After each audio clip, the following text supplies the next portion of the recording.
But I had a controversial question for you. I know that would be difficult, but I have it. Which language is best to be a data scientist? Oh. Obviously. So Python, R language.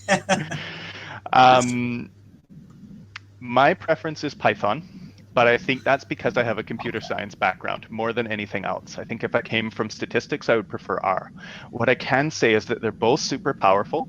There's a lot of overlap in terms of what you can do with them now. It's not 100%, but think of a Venn diagram that has a fairly large amount of overlap. I would say that pick one and get relatively good at it, and then it's helpful to learn the next one. But which one you pick first, look at the one that looks most appealing to you or the one that's most common in the job descriptions of the industry that you want to move into.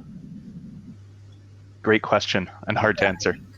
Yes, I know it's like the controversial question, and folks actually, guests who come on board, they're like, okay, if such questions are coming up, we don't know how to tackle them because sometimes it's both. Sometimes they have a preference and then they are judged over it. But thanks, Matthew, thanks, Andrew, for actually being this honest about it.